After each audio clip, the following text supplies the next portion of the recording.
So today we are talking about something that I think gets a little lost in all the noise, and that's the disconnect between how people maybe feel about the housing market and what they're actually doing once they're in it.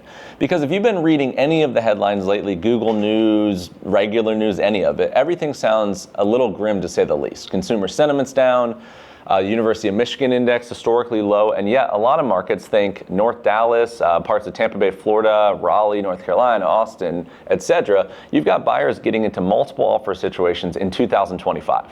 So what now? This video isn't about making predictions, it's not about stirring up fear, as much as a walkthrough of 5 key things that I think explain that gap between the national story on this side and local reality on this side, between what people say about the market and how they're actually behaving once the right house hits that same market. I hope you enjoy my take. If we have not met, my name is Adam Hancock. This is the Florida Relocation Guide, the smartest way to buy, sell, and or invest across Southwest Florida. If I can assist you in that real estate market, please consider reaching out, and let's begin. Okay, let's start off with number 1 with a point that I think trips a lot of people up. And that is the idea of just because people say they're nervous about the market does not mean they're acting like it. That gap between what buyers feel and what they actually do, I think it matters, and I think it matters a lot. Because right now, data on sentiment, it's not great. I mean, most surveys show that people think it's a bad time to buy. That could be because of interest rates, concerns about home values, or just broader economic uncertainty, etc. But at the same time, in certain markets, you've got multiple bidding wars. You have all cash offers. You have backup contracts happening every single day. So those two realities are coexisting.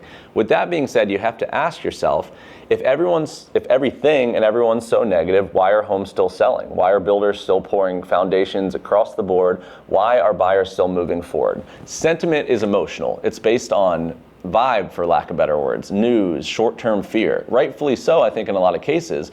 But behavior, on the other hand, it's tied to real-life decisions. People move because they're starting a new job, they're growing their family, they're retiring, they're trying to find something more affordable. That kind of momentum is the kind that keeps going, even when confidence in the market dips across most places. And this is even more relevant for markets like our home base, Sarasota, Florida, Naples, Boca Raton, these more evergreen areas. So yes, people, I think, may feel hesitant. But when push comes to shove, they're still acting. A lot of people are. And that's why there's such a big disconnect, because what you hear on TV and what's actually playing out in niche areas and communities across the country. All right, for number 2, let's shift gears to something that I think is playing out in a really big way right now. And that's how national headlines often have a tendency to overpower what's actually happening on the ground in a lot of local markets. I think one of the most dangerous things that can possibly happen is that local market fundamentals getting drowned out by national media narratives. If you think about, say, moving to Boise, Idaho, for instance, how much does it really matter what's happening in San Francisco, California? If you're buying in Charlotte, North Carolina,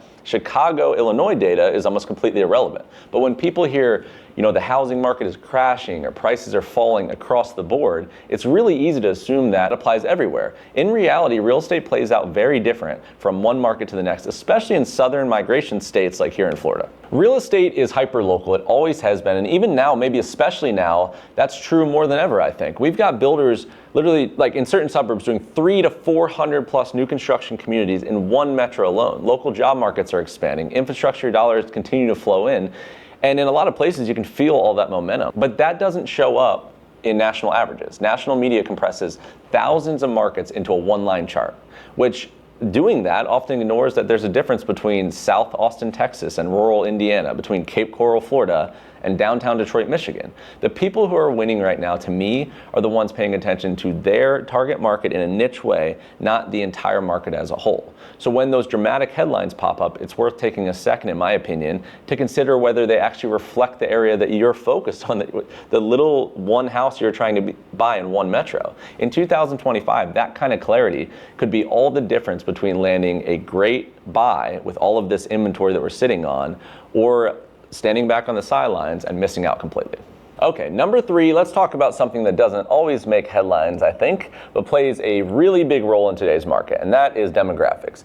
To me, these tend to drive a lot of the big picture stuff, and they carry much more weight than you could possibly do in short-term emotional things. Millennials are aging into peak home buying years. Gen Z's right behind them, and these are not small waves of people. We're talking about the largest generational population in U.S. history entering the housing market in a serious way. And when that happens, even high interest rate environments can't really stop it. This is logistics and a timing thing. The not too subtle reality is that people will not stop getting married, they will not stop having kids, switching jobs and downsizing just because the overall news sentiment is that confidence is low. In fact, a lot of these decisions, I think, drive market activity regardless of how buyers feel, because it's kind of a what else can you do thing. And here's what that means.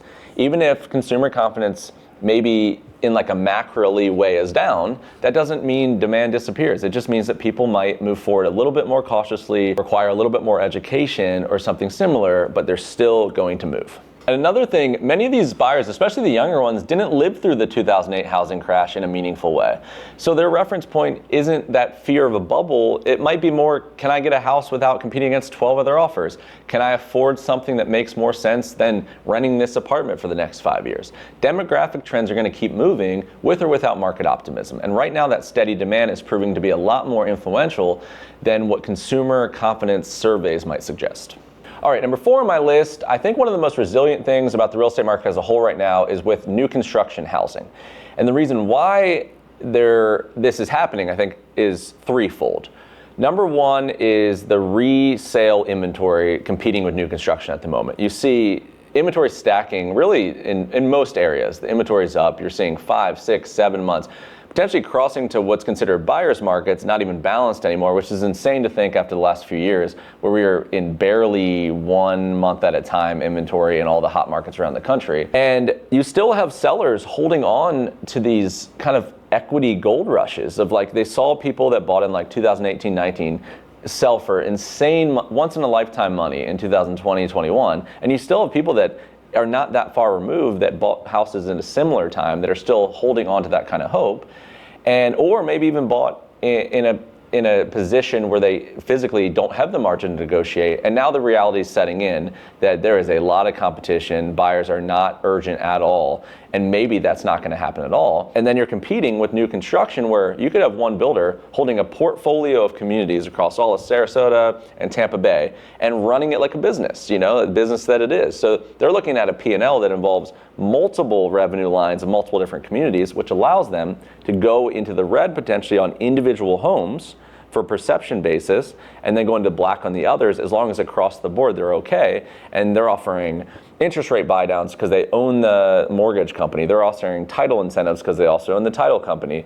They are giving away $80,000, $90,000 in design dollars because of the control of the supply chain and the design situation.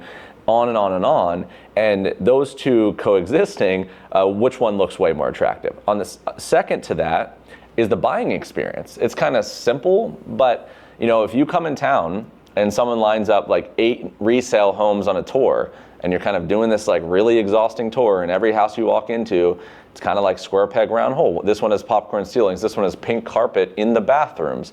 This one someone remodeled and they like the remodel and they want the money back out of it because rightfully so they put 200 grand into it, but it's not your style. So there's really like no way to negotiate. And then you walk into the model homes of the new construction builders where it's their showpiece, their flagships, they're modern.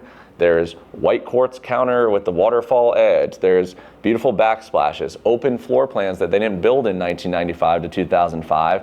And again, it just makes the resale even more anticlimactic. And new construction has the room to say, well, it's fine, there's a bunch of demand, we're just gonna keep building out east. So they're satiating all this. It's not like necessarily demand went away. It's that they come in and they say, yeah, don't like those homes, where else can we go? And then they just build more to satiate it. It doesn't remove the existing inventory. And then I said threefold because the last one's a simple one, but it's just logistics. We deal with like 99% of people that are out of the state of Florida or out of the country, moving into the state of Florida. And it's just way simpler to buy new construction because of a management. You can manage your debt to income ratio. If you have a little bit of liquidity, you can kind of like have this house on hold in another state, but it barely affects your stuff on this side. And you don't have to try to time a sale of your current property in Ohio and buy someone else's property here with all the inspections and all the minutia. If you can kind of time it perfectly and figure out an interim solution and then arrive to your brand new house when you get here.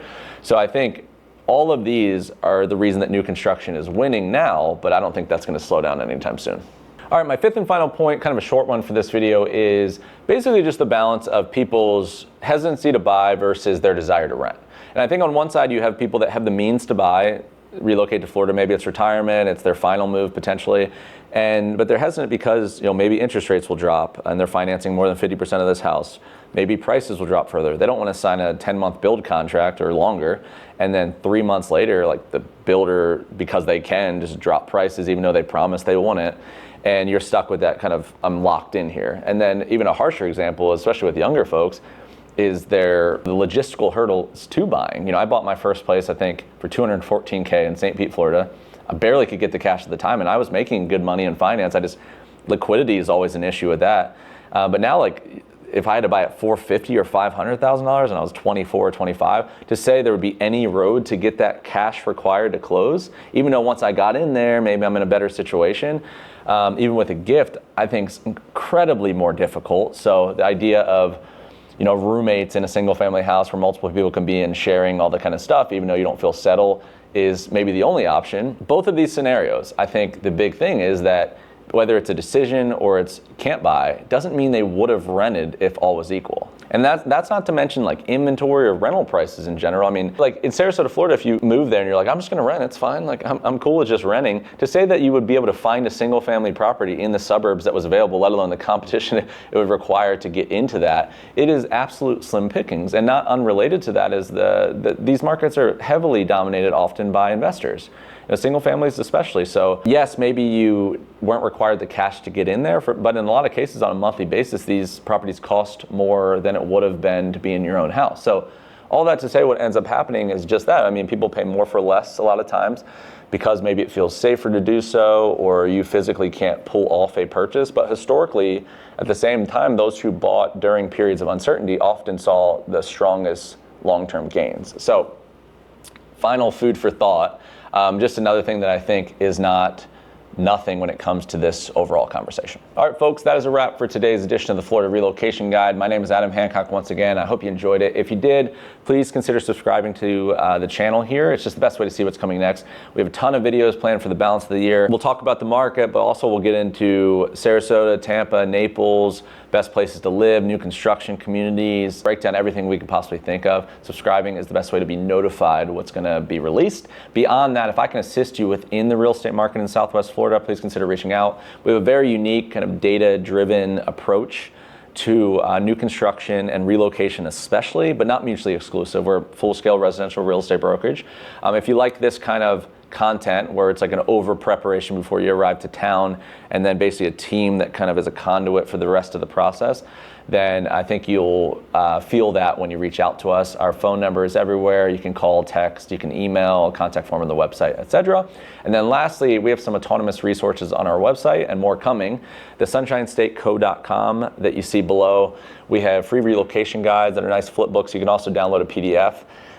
We have written word versions that are real consumable if you'd rather like kind of sift through a bullet point based blog on the site as well for pretty much all the videos shortly after the videos release. We have one of the best things we put out is a 30-day email list. If you've done anything within our organization, you're probably already on that, but you can reach out and ask for the last copy if you want to see what it looks like. It's just kind of a manifesto in a 30-day loop. So it's basically a recap of everything that we did over the last 30 days, but also allows us to talk about new release communities, new construction incentives, and all these kind of things that aren't reliant to be on an evergreen video that you might watch 6 months from now. So I have to kind of consider that when I do the videos. We also have an audio only podcast coming soon. It might already be released by the time you watch this video. So just every way that you can kind of get involved in the Florida real estate market. And I think that does it. Thank you guys so much for taking any time to consume my content. We'll see you on the next one.